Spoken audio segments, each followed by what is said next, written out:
ಇವತ್ತು ರೇಣೂಸ್ ಕಿಚನಲ್ಲಿ ಉತ್ತರ Karnataka special ಕರಿಂಡಿ ready ಆಗ್ತೈತಿ. ಈ ಕರಿಂಡಿ ಮಾಡೋದಂತೂ ಭಾಳ ಈಸಿ. ಜಸ್ಟ್ ನೀವು ಒಂದು 5 ಮಿನಿಟ್ಸ್ ರೆಡಿ ಆಕೈತಿ. ತಿಂಗಳಗಟ್ಟಲೆ ಇಟ್ಕೊಂಡು ತಿನ್ಬೋದು. ಹಾಗಿದ್ರೆ ಬರ್ರಿ ಕರಿಂಡಿ ಮಾಡೋಣ. ಇಲ್ಲಿ ನೋಡ್ರಿ, ಜಸ್ಟ್ ಸೌತೆಕಾಯಿ ಮತ್ತು ಗಜ್ರಿ ಎರಡೂ ವೆಜಿಟೇಬಲ್ಸ್ನಿಂದ ನಾನು ಇವತ್ತು ಕರಿಂಡಿ ಮಾಡತ್ತೀನಿ. ಇಲ್ಲೇ ಸೌತೆಕಾಯಿ ಏನಿರ್ತದಲ್ಲ ಸ್ವಲ್ಪ ಈ ಟೈಪ್ ಬಲ್ತಿದ್ದಿರ್ಬೇಕು, ಫುಲ್ ಎಳೆ ತೊಗೊಳಕ್ಕೆ ಹೋಗ್ಬೇಡ್ರಿ.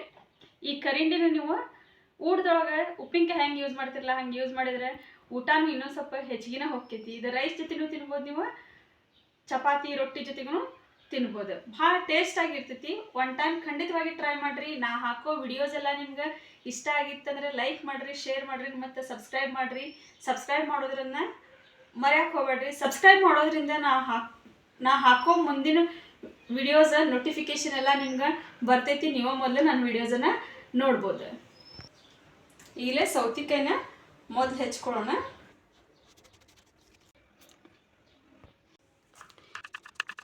ಈ ಟೈಪ್ ಎಲ್ಲ ಸೌತೆಕಾಯಿನೂ ಹೆಚ್ಚಿಟ್ಕೊಳ್ಳೋಣ. ಇಲ್ಲಿ ನಾನು ಮೀಡಿಯಮ್ ಸೈಜ್ ಬಲ್ತಿದ್ದು ಒಂದು 3 ಸೌತೆಕಾಯಿ ಹೆಚ್ಚಿಟ್ಕೊಂಡೀನಿ. ಅಗದಿ ಫುಲ್ ಬಲ್ತಿರಬಾರ್ದು, ನಾರ್ಮಲ್ ಆಗಿರ್ಬೇಕು, ಅಷ್ಟು ಫುಲ್ ಎಳೆದೂ ಇರಬಾರ್ದು. ನಾನು ನಿಮ್ಗೆ ತೋರಿಸಿಲ್ಲ ಆ ಟೈಪ್ ಸೌತೆಕಾಯಿ ಇದ್ರೆ ಕರಿಂಡಿ ಭಾಳ ಟೇಸ್ಟ್ ಬರ್ತೈತಿ. ಇಲ್ಲಿ ನಾನು 3 ಸೌತೆಕಾಯಿ ಹೆಚ್ಚಿಟ್ಕೊಂಡಿನಿ. ಈ ಸೌತೆಕಾಯಿನ ಒಂದು ಡಬ್ರಿ ತಕ್ಕೊಳತ್ತೀನಿ. ಇಲ್ಲೇ 2 ಗಜ್ರಿ ತೊಗೊಂಡಿದ್ದೀನಿ ಮೀಡಿಯಮ್ ಸೈಜ್ದ. 2 ಗಜ್ರಿನೂ ಸೇಮ್ ಸೌತೆಕಾಯಿ ಹೆಂಗೆ ಹೆಚ್ಕೊಂಡಿತ್ತಲ್ಲ ಅದಕ್ಕಿಂತ ಸ್ವಲ್ಪ ಸಣ್ಣದಾಗಿ ಹೆಚ್ಕೊಂಡ್ರೆ ಸಾಕು. ಈ ಗಜ್ರಿ ಭೂಮಿ ಒಳಗೆ ಬೆಳೀತೈತಲ್ಲ, ಅದಕ್ಕೆ ಇದನ್ನು ಪೂರ್ತಿ ಕರೆಕ್ಟಾಗಿ ಈ ಟೈಪ್ ಸಿಪ್ಪಿ ತೆಗೀರಿ. ನೀವು ಮೇಲಿನ ಸಿಪ್ಪಿ ತೆಗಿಲಿಲ್ಲ ಅಂದ್ರೆ ಏನಾಗ್ತೈತಿ ಅಂದ್ರೆ ಇದೆ ಇಲ್ಲೇನು ತೂತು ಇರ್ತದಲ್ಲ, ಇಲ್ಲೆಲ್ಲ ಉಸುಗಿರ್ತೈತಿ. ಇಲ್ಲೆಲ್ಲ ಉಸುಗಿರ್ತೈತಿ. ಆ ಉಸುಗೆ ನೀವು ಮಾಡೋ ಕರಿಂಡಿ ಒಳಗೆ ಹೋಗ್ಬಿಡ್ತೈತಿ. ಅದಕ್ಕೆ ಇದನ್ನು ಕರೆಕ್ಟಾಗಿ ಈ ಟೈಪ್ ಕ್ಲೀನ್ ಮಾಡ್ಕೊರಿ. ಸ್ವಲ್ಪ ಗಜ್ರಿ ವೇಸ್ಟ್ ಆಗ್ತೈತಿ ಅಂತ ಅನ್ನಿಸ್ಬೋದು ನಿಮ್ಗೆ, ಆದರೆ ಹಳ್ಳ ಎಲ್ಲ ಹೋಗ್ಬೇಕಂದ್ರೆ ಇಷ್ಟು ನೀವು ತೆಗಿಯಬೇಕು.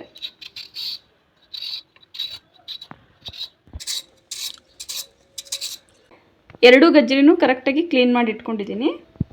ಈಗ ಇಲ್ಲೇನು ವೇಸ್ಟೇಜ್ ಐತಲ್ಲ ಇದನ್ನು ತೆಗೆದು ಬಿಡೋಣ. ಈಗ ಈ ಗಜ್ರಿನೂ ಸೌತೆಕಾಯಿ ಹೆಂಗೆ ಹೆಚ್ಕೊಂಡಿತ್ತಲ್ಲ ಆ ಟೈಪ್ ಹೆಚ್ಕೊಳ್ಳೋಣ. ಸ್ವಲ್ಪ ಸಣ್ಣದಾಗಿ ಹೆಚ್ಕೊರಿ, ಅಷ್ಟು ದೊಡ್ಡದು ಬೇಡ. ಯಾಕಂದರೆ ಇಲ್ಲೇನು ನಾವು ಕರಿಂಡಿಗೆ ಸೌತೆಕಾಯಿ ಏನು ಯೂಸ್ ಮಾಡಿರ್ತೀವಲ್ಲ, ಸೌತೆಕಾಯಿ ಬೇಗ ಮಸಾಲಿನ ಹೀರ್ಕೋತೈತಿ. ಗಜ್ರಿ ಸ್ವಲ್ಪ ಟೈಮ್ ತೊಗೋತೈತಲ್ಲ, ಅದಕ್ಕೆ ಸ್ವಲ್ಪ ಗಜ್ರಿದ ಸೈಜ್ ಸಣ್ಣದಾಗಿ ಹೆಚ್ಕೊರಿ. ಇಲ್ಲೇ 2 ಗಜ್ರಿ ಹೆಚ್ಚಿಟ್ಕೊಂಡಿದ್ದೀನಿ. ಈ ಗಜ್ರಿನೂ ಈಗ ಈ ಡಬ್ರಿಗೆ ಹಾಕ್ಕೊಳತ್ತೀನಿ. ವೆಜಿಟೇಬಲ್ಸ್ ಏನೇನು ಬೇಕಲ್ಲ ಅವನ್ನೆಲ್ಲ ಹೆಚ್ಚಿಟ್ಕೊಂಡಿದ್ದೀನಿ. ಈಗ ಒಂದು 5-6 ಮೆಣಸಿನ್ಕಾಯಿ ನಿಮ್ಗೆ ಟೇಸ್ಟಿಗೆ ತಕ್ಕಂತೆ ನೀವು ಹಾಕ್ಕೋಬೋದು. ಇವು ಮೆಣಸಿನ್ಕಾಯಿ ಅಂಥ ಪರಿ ಸ್ಟ್ರಾಂಗ್ ಇಲ್ಲ, ಅದಕ್ಕೆ ಒಂದು 6 ಮೆಣಸಿನ್ಕಾಯಿ ಹಾಕಕತ್ತೀನಿ ನಾನು. ನೀವು ಬೇಕಿದ್ರೆ ಕಡಿಮೆ ಬೇಕಿದ್ರೆ ಕಡಿಮೆನೂ ಹಾಕ್ಕೋಬೋದು.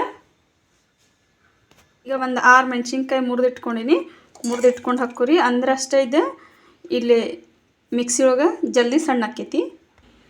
ಇಲ್ಲಿ 1 ಟೀ ಸ್ಪೂನ್ ಅಷ್ಟೇ ಹಸಿ ಸಾಸಿವೆ ಹಾಕಾಕತ್ತೀನಿ. 2 ಟೀ ಸ್ಪೂನ್ ಅಷ್ಟೇ ಅಗಸಿ ಹಾಕಾಕತ್ತೀನಿ, ಅದು ಹಸಿದ ಹಾಕಾಕತ್ತೀನಿ. 1 ಟೀ ಸ್ಪೂನ್ ಅಷ್ಟೇ ಮೆಂತ್ಯಕಾಳು ಹಾಕಾಕತ್ತೀನಿ. 3 ಬೆಳ್ಳುಳ್ಳಿನ ಇಲ್ಲೇ ಬಿಚ್ಚಿಟ್ಕೊಂಡಿದ್ದೀನಿ. ಫುಲ್ ಸಿಪ್ಪಿ ಅಂತ ತೆಗ್ದಿಲ್ಲ, ಹಂಗೆ ಜಸ್ಟ್ ಬಿಚ್ಚಷ್ಟೇ ಇಟ್ಕೊಂಡಿದ್ದೀನಿ. ಒಂದಿಷ್ಟು ಹಸಿ ಶುಂಠಿ ತೊಗೊಂಡಿದ್ದೀನಿ. ಇವನ್ನೆಲ್ಲ ಈಗ ಕರೆಕ್ಟಾಗಿ ಮಿಕ್ಸಿಗೆ ಹಾಕ್ಕೊಳ್ಳೋಣ. ಇಲ್ಲಿ ನೋಡ್ರಿ, ಮಿಕ್ಸಿಗೆ ಹಾಕಿಟ್ಕೊಂಡಿದ್ದೀನಿ. ಇದು ಫುಲ್ ಸಣ್ಣ ಆಗಬೇಕಂತ ಏನಿಲ್ಲ, ಸ್ವಲ್ಪ ಬಡ ಇದ್ರೂ ನಡಿತೈತಿ.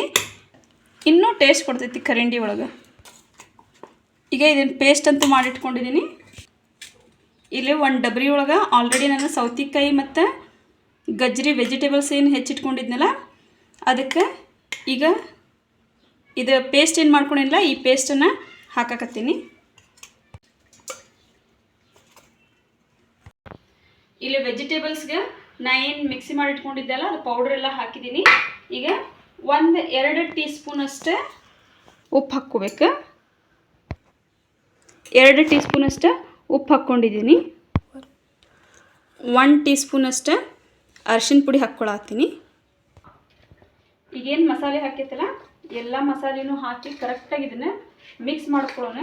ಇದು ಪರ್ಟಿಕ್ಯುಲರಾಗಿ ನೀವು ಇದೇ ಸೀಸನ್ ಒಳಗೆ ಮಾಡ್ಕೋಬೇಕಂತೇನಿಲ್ಲ, ನೀವು ಯಾವಾಗಾದರೂ ಮಾಡ್ಕೋಬೋದು. ಉಪ್ಪಿನಕಾಯಿ ಥರ ಇದನ್ನು ನೀವು ಅನ್ನ, ರೊಟ್ಟಿ, ಪಲ್ಯ ಎಲ್ಲ ರೀತಿ ತಿನ್ಬೋದು.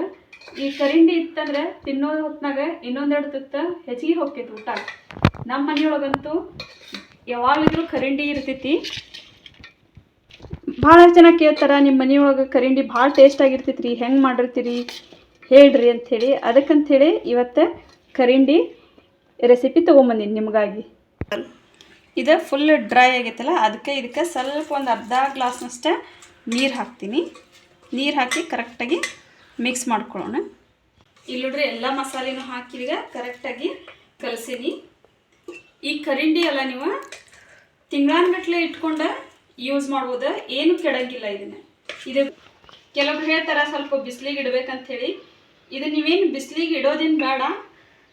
ಜಸ್ಟ್ ಇದನ್ನು ಇವತ್ತಿಗೆ ಹಾಕಿರಿ ಅಂದರೆ ನೀವು ನಾಳೆಯಿಂದ ಇದನ್ನು ತಿನ್ನೋಕೆ ಯೂಸ್ ಮಾಡ್ಬೋದು. ತಿಂಗಳಾನ್ಗಟ್ಲೆ ಇಟ್ಟರು ಇದು ಕೆಡಂಗಿಲ್ಲ, ಭಾಳ ಟೇಸ್ಟ್ ಆಗಿರ್ತೈತಿ. ಇಲ್ಲಿ ನೋಡ್ರಿ ನಮ್ಮ ಉತ್ತರ ಕರ್ನಾಟಕ ಸ್ಪೆಷಲ್ ಕರಿಂಡಿ ರೆಡಿ. ನೀವು ಈ ರೆಸಿಪಿನ ಖಂಡಿತವಾಗಿ ಟ್ರೈ ಮಾಡಿರಿ. ಮಾಡೋದೂ ಭಾಳ ಕಷ್ಟ ಏನಿಲ್ಲ. ಜಸ್ಟ್ 2 ವೆಜಿಟೇಬಲ್ಸ್ ನಮ್ಮ ಅಡುಗೆ ಮನೆ ಡಬ್ಬಿಯೊಳಗೆ ಏನು ಮಸಾಲೆ ಇರ್ತಾವಲ್ಲ ಅದ ಮಸಾಲಿನ ಹಾಕಿ ಮಾಡ್ಕೊಂಡ್ರೆ ಆಗ್ತೈತಿ. ಮತ್ತು ಹೆಲ್ತಿಗೂ ಭಾಳ ಚಲೋ. ಇಲ್ಲಿ ನಾವು ಯಾವುದೇ ರೀತಿ ಆಯಿಲ್ ಅದು ಯೂಸ್ ಮಾಡಿಲ್ಲ. ಅದಕ್ಕೆ ಈ ರೆಸಿಪಿನ ಖಂಡಿತವಾಗಿ 1 ಟೈಮ್ ಟ್ರೈ ಮಾಡಿರಿ. ಧನ್ಯವಾದಗಳು.